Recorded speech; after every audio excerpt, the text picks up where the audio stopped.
ಶ್ರೀ ಗುರುಭ್ಯೋ ನಮಃ. ಫ್ರೆಂಡ್ಸ್, ಎಲ್ಲರಿಗೂ ನಮಸ್ಕಾರ. ಮೇಷರಾಶಿಯವರು ಮುಂದಿನ 4 ದಿನಗಳು ಅಂದರೆ ಡಿಸೆಂಬರ್ 3, 4, 5, 6 ನಿಮ್ಮ ಜೀವನದಲ್ಲಿ ಬಹಳ ಕಾಲದಿಂದ ನಿರೀಕ್ಷಿಸುತ್ತಿದ್ದ ಒಂದು ಅದ್ಭುತ ತಿರುವಿನ ದಾಖಲೆಯಾಗಿ ಉಳಿಯಲಿದೆ. ಇಷ್ಟು ದಿನ ನೀವು ತಾಳಿದ ನೋವು, ಮನಸ್ಸು ತುಂಡು ಮಾಡಿದ ಘಟನೆಗಳು, ಜನರಿಂದ ನೀವು ಪಟ್ಟ ಅನುಮಾನ, ನಂಬಿದವರಿಂದ ನಡೆದ ಮೋಸ ಇವೆಲ್ಲವೂ ಕೂಡ ನೋಡಿ ಮೌನವಾಗಿದ್ದ ದೈವಶಕ್ತಿ ಈಗ ಒಂದು ದೊಡ್ಡ ಉತ್ತರ ನೀಡಲು ಸಿದ್ಧವಾಗಿದೆ. ನಿಮ್ಮ ಬಗ್ಗೆ ಹಿಂದಿನಿಂದ ಯಾರು ಮಾತನಾಡಿದ್ರು, ಯಾರಿಗೆ ನೀವು ನಗುವ ವಿಷಯವಾಗಿದ್ರು ಕೂಡ ಭಗವಂತನು ಒಂದೇ ಒಂದು ಚಿಹ್ನೆಯ ಮೂಲಕ ನಿಮ್ಮ ಶಕ್ತಿಯನ್ನೆಲ್ಲ ಜಗತ್ತಿಗೆ ತೋರಿಸಲಿದ್ದಾರೆ. ಈ ಮಾತುಗಳು ಕೇಳ್ತಾ ಇದ್ದಂತೆ ನಿಮ್ಮ ಹೃದಯ ರಭಸವಾಗಿ ನಾದಿಸುವುದು ಸಹಜ. ಏಕೆಂದರೆ ಇದು ನಿಮ್ಮ ಜೀವನದ ನಿಜವಾದ ದಾರಿಯಲ್ಲಿ ಬೆಳಕು ಹರಡುವ ಸಮಯ. ಮುಂದಿನ ದಿನಗಳಲ್ಲಿ ಸಂಭವಿಸುವ ಬದಲಾವಣೆಗಳು ಸಾಮಾನ್ಯವಲ್ಲ. ಅವು ನಿಮ್ಮ ಜೀವನದ ಹೊಸ ಅಧ್ಯಾಯಕ್ಕೆ ಬಾಗಿಲು ತೆರೆಸುವಂತಹವು. ಈಗ ನೀವು ಅತ್ಯಂತ ಗಮನ ಕೊಡಬೇಕಾದ ವಿಷಯ ಏನು ಅಂತಂದ್ರೆ, ನಿಮ್ಮ ಜೀವನದಲ್ಲಿ ಎಸ್ ಎನ್ನುವ ಅಕ್ಷರದಿಂದ ಆರಂಭವಾಗುವ ಒಬ್ಬ ವ್ಯಕ್ತಿ ಬಲವಾಗಿ ಪ್ರವೇಶಿಸುವ ಸೂಚನೆ ಕಾಣ್ತಾ ಇದೆ. ಬದುಕಿನಲ್ಲಿ ಈಗಾಗಲೇ ಅವರು ಇರಬಹುದು ಅಥವಾ ಈ 4 ದಿನಗಳಲ್ಲಿ ಹೊಸದಾಗಿ ಪರಿಚಯ ಆಗಬಹುದು. ಆದರೆ ಅವರ ಹಾದಿ ನಿಮ್ಮೊಂದಿಗೆ ಸೇರುವ ಒಂದು ಕ್ಷಣದಿಂದ ನಿಮ್ಮ ಅದೃಷ್ಟದ ಚಕ್ರವೇ ಬದಲಾಗೋದಕ್ಕೆ ಸ್ಟಾರ್ಟ್ ಆಗುತ್ತೆ. ಈ ವ್ಯಕ್ತಿಯ ಉಸ್ತುವಾರಿ ನಿಮಗೆ ಅರ್ಥವಾಗುವಷ್ಟರಲ್ಲಿ ನೀವು ಆಶ್ಚರ್ಯದಿಂದ ಮಾತೇ ಬರದಂತೆ ಆಗುತ್ತೆ. ಈ ಎಸ್ ಅಕ್ಷರದ ಆ ವ್ಯಕ್ತಿಯ ಪ್ರಭಾವ ಧನಾತ್ಮಕವಾಗಿರಬಹುದು ಅಥವಾ ಅತಿಯಾದ ಎಚ್ಚರಿಕೆ ಅಗತ್ಯವಿರಬಹುದು. 2 ಸಾಧ್ಯತೆಗಳು ಕೂಡ ಬಲವಾಗಿದೆ. ಆದ್ದರಿಂದ ನಿಮ್ಮ ಮನಸ್ಸು ಎಷ್ಟು ವ್ಯಸ್ತವಾಗಿದ್ರೂ, ನಿಮ್ಮ ಕೆಲಸಗಳು ಎಷ್ಟು ಹೆಚ್ಚಿದ್ರೂ ಕೂಡ ದಯವಿಟ್ಟು ಸ್ವಲ್ಪ ಸಮಯ ನಿಮಗಾಗಿ ಮೀಸಲಿಡಿ. ಈ ಸಲಹೆಗಳು ನಿಮ್ಮ ಭವಿಷ್ಯಕ್ಕೆ ಕವಚದಂತೆ ಕೆಲಸ ಮಾಡುತ್ತೆ. ಜ್ಯೋತಿಷ್ಯ ಶಾಸ್ತ್ರದಲ್ಲಿ ಮೇಷರಾಶಿಯವರಿಗೆ ಮನಸ್ಸು ಮೃದುವಾಗಿರುತ್ತೆ. ಇತರರ ನೋವಿಗೆ ಹೊಣೆಯಾಗಿರುವ ಗುಣ ಹೆಚ್ಚು. ಸನ್ನಿವೇಶ ಯಾವುದೇ ಇದ್ರೂ ಕೂಡ ನಿಮ್ಮ ಹೃದಯ ನೀವು ಎದೆಗುಂದೋದಿಲ್ಲ. ಪ್ರೀತಿ, ಕಾಳಜಿ, ದಯೆ ಇವು ನಿಮ್ಮ ಸ್ವಭಾವದ ಬೀಜಗಳು. ಆದರೆ ಈ ಮೃದು ಸ್ವಭಾವವೇ ಕೆಲವರಿಗೆ ಅವಕಾಶವಾಗಿ ಅವರು ನಿಮ್ಮನ್ನು ಕೇವಲ ಬಳಸಿಕೊಂಡ ಸಂದರ್ಭಗಳು ಅನೇಕ ಇವೆ.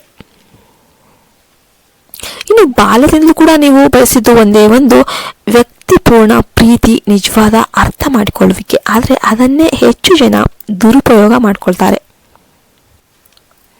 ನೀವು ನಿಮ್ಮ ಹೃದಯದಲ್ಲಿ ತುಂಬಿಕೊಂಡವರು ಇವರು ನನ್ನವರೇ ಅಂತ ನೀವು ನಂಬಿದವರಿಂದಲೇ ದೊಡ್ಡ ನೋವನ್ನು ನೀವು ಪಡಿತೀರಿ. ಸ್ನೇಹ, ಪ್ರೀತಿ, ಬಾಂಧವ್ಯ ಎಲ್ಲದರಲ್ಲೂ ಕೂಡ ನೀವು 100% ಕೊಟ್ಟರೂ ಕೂಡ ಹಿಂದಿರುಗಿ ಅದೇ ಪ್ರಾಮಾಣಿಕತೆ ದೊರಕದೇ ಇರುವ ಕ್ಷಣಗಳನ್ನು ಜೀವನವೇ ನಿಮಗೆ ಪಾಠಗಳನ್ನಾಗಿ ಕಲಿಸಿದೆ. ಈಗ ಮಹತ್ವದ ವಿಷಯಕ್ಕೆ ನಾವು ಬರೋಣ. ಈ 4 ದಿನಗಳಲ್ಲಿ ಏನು ಸಂಭವಿಸುತ್ತೆ?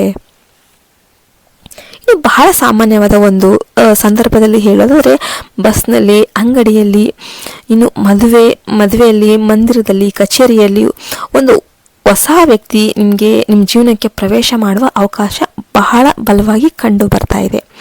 ಆ ವ್ಯಕ್ತಿಯ ಮಾತು, ಸಲಹೆ, ಅವರ ಧೋರಣೆ ಇವು ನಿಮ್ಮ ಜೀವನಕ್ಕೆ ದಾರಿ ತೋರುವ ಒಂದು ಬೆಳಕಾಗಿ ಮಾರ್ಪಡುತ್ತೆ. ನೀವು ಈಗ ತುಂಬ ಸಂಕಷ್ಟದಲ್ಲಿರುವ ಒಂದು ವಿಷಯಕ್ಕೆ ಅವರು ತುಂಬ ಸರಳ ಪರಿಹಾರ ಕೊಟ್ಟು ನಿಮ್ಮ ಜೀವನದಲ್ಲಿ ಸ್ಪಷ್ಟತೆಯನ್ನು ತರ್ತಾರೆ. ಈ ಬಾಂಧವ್ಯ ಸ್ನೇಹವಾಗಿರಬಹುದು, ಪ್ರೀತಿಯಾಗಿರಬಹುದು, ಗುರು ಶಿಷ್ಯ ಸಂಬಂಧವಾಗಿರಬಹುದು. ಆದರೆ ಅದು ದೀರ್ಘಕಾಲ ಉಳಿಯುವ ಒಂದು ಬಾಂಧವ್ಯವಾಗೋದು ಖಚಿತ. ಇನ್ನು ಎಸ್ ಅಕ್ಷರದ ವ್ಯಕ್ತಿ ಎಚ್ಚರಿಕೆ ಮತ್ತು ಅವಕಾಶ. ಅವ್ರ ಬಗ್ಗೆ ಹೇಳೋದ್ರೆ, ಕೆಲವರು ಎಸ್ ಅಕ್ಷರದಿಂದ ಪ್ರಾರಂಭ ಆಗುವ ಹೆಸರಿನಲ್ಲಿ ನಿಮ್ಮ ಅದೃಷ್ಟದ ಬಾಗಿಲು ತೆರೆಯುವವರು. ವ್ಯಾಪಾರ ಪಾಲುದಾರರಾಗಿರಬಹುದು, ಆಫೀಸ್ನಲ್ಲಿ ಮೇಲಾಧಿಕಾರಿ ಆಗಿರಬಹುದು, ಜೀವನ ಸಂಗಾತಿ ಆಗಿರಬಹುದು, ಇಲ್ಲವೇ ಒಬ್ಬ ನಿಜವಾದ ಶ್ರೇಯಸ್ಸನ್ನು ಬಯಸೋರು ಆಗಿರಬಹುದು. ಆದರೆ ಇನ್ನೊಬ್ಬ ಎಸ್ ಅಕ್ಷರದ ವ್ಯಕ್ತಿಯ ಬಳಿಯಲ್ಲಿ ತೀವ್ರ ಜಾಗ್ರತೆ ಅಗತ್ಯ. ಈ ವ್ಯಕ್ತಿ ನಿಮ್ಮ ಸ್ನೇಹದಾಳದಲ್ಲಿ ನಟನೆಯನ್ನ ಮಾಡುವವರು, ನಿಮ್ಮ ಬಗ್ಗೆ ಸಿಹಿ ಮಾತುಗಳ ಮೂಲಕ ನಂಬಿಕೆ ಗಳಿಸುವವರು, ನಂತರ ನಿಮ್ಮ ಆರ್ಥಿಕ ಪರಿಸ್ಥಿತಿಯನ್ನ ದುರುಪಯೋಗ ಮಾಡಿಕೊಳ್ಳುವ ಸಾಧ್ಯತೆ ಹೆಚ್ಚಾಗಿದೆ. ಇಂಥವರು ಮೊದಲು ನಿಮಗೆ ಸಹಾನುಭೂತಿ ತೋರಿಸಿ ನಂತರ ದೊಡ್ಡ ಹಣ ಕೇಳ್ತಾರೆ.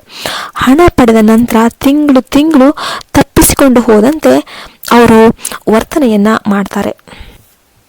ನೀವು ಒಪ್ಪಿಗೆ ನೀಡುವಷ್ಟರಲ್ಲಿ ನಷ್ಟವಾಗುವುದು ಮಾತ್ರ ನಿಮ್ದಷ್ಟೇ ಆಗಿರುತ್ತೆ. ಇದರಿಂದ ದೂರ ಉಳಿಯುವುದು ನಿಮ್ಮ ಬದುಕಿನ ದೊಡ್ಡ ಅಪಾಯದಿಂದ ತಪ್ಪಿಸಿಕೊಳ್ಳುವುದು. ಇನ್ನು ಇದಕ್ಕೆಲ್ಲ ಪರಿಹಾರ ಏನು ಅಂತಂದ್ರೆ ನಿಮ್ಮ ದಯೆಯನ್ನ ಬಲವನ್ನಾಗಿ ಮಾಡೋದು. ಪ್ರತಿ ಸೋಮವಾರ ಶಿವನಿಗೆ ಜಲಾಭಿಷೇಕ ಮಾಡಿ ಓಂ ನಮಃ ಶಿವಾಯ ಅಂತ 108 ಬಾರಿ ಜಪ ಮಾಡಿ. ಶುಕ್ರವಾರ ಲಕ್ಷ್ಮೀ ಪೂಜೆಯನ್ನ ಕೆಂಪು ಹೂವಿನಿಂದ ಅಲಂಕಾರ ಮಾಡಿ ಲಕ್ಷ್ಮೀ ಅಮ್ಮನವರಿಗೆ ಕನಕದಾರ ಸ್ತೋತ್ರವನ್ನ ಪಠನ ಮಾಡಿ. ಬಡ ಮಹಿಳೆಯರಿಗೆ ಕೆಂಪು ಬಟ್ಟೆ ದಾನ ಮಾಡಿ. ಅಮಾವಾಸ್ಯ ದಿನ ದೃಷ್ಟಿ ತೆಗೆಸೋದಕ್ಕೆ ನೀವು ತೆಂಗಿನಕಾಯಿಯನ್ನು ಉಪಯೋಗಿಸಿ. ನರಸಿಂಹ ಸ್ವಾಮಿಯ ಆರಾಧನೆ ಮಾಡಿ ನರಸಿಂಹ ಕವಚವನ್ನು ಓದಿ ಪ್ರತಿದಿನ ಸಂಜೆ ಸಾಂಬ್ರಾಣಿ ಧೂಪ ಹಾಕಿ ದೋಷ ನೆಗೆಟಿವ್ ಎಲ್ಲ ಶಕ್ತಿ ನಿವಾರಣೆ ಆಗುತ್ತೆ. ಈ ಚಿಕ್ಕ ಪರಿಹಾರಗಳು ದೊಡ್ಡ ಬದಲಾವಣೆಗಳನ್ನು ತಂದುಕೊಡುತ್ತೆ. ಫ್ರೆಂಡ್ಸ್, ಇದಾಗಿತ್ತು ಇವತ್ತಿನ ವಿಡಿಯೋ. ಇಷ್ಟ ಆದರೆ ಲೈಕ್ ಮಾಡಿ, ಶೇರ್ ಮಾಡಿ ಮತ್ತು ಲೈಕ್ ಮಾಡೋದನ್ನು ನೀವು ಯಾವತ್ತೂ ಮರಿಬೇಡಿ. ಯಾಕೆಂದರೆ ಈ ಒಂದು ಲೈಕಿಂದ ಎಲ್ಲ ಮೇಷರಾಶಿಯವರಿಗೂ ವಿಡಿಯೋ ರೀಚ್ ಆಗುತ್ತೆ. ಮತ್ತೆ ಇನ್ನೊಂದು ವಿಡಿಯೋದಲ್ಲಿ ಸಿಗೋಣ ಅಂತ ಹಾರೈಸ್ತಾ ನಾನು ಈ ವಿಡಿಯೋವನ್ನು ಮುಗಿಸ್ತಾ ಇದ್ದೇನೆ. ಜೈ ಹಿಂದ್, ಜೈ ಭಾರತ್ ಮಾತೆ, ಹರಿ ಓಂ ತತ್ಸತ್, ಸರ್ವೇಜನೋ ಸುಖಿನೋ ಭವಂತು.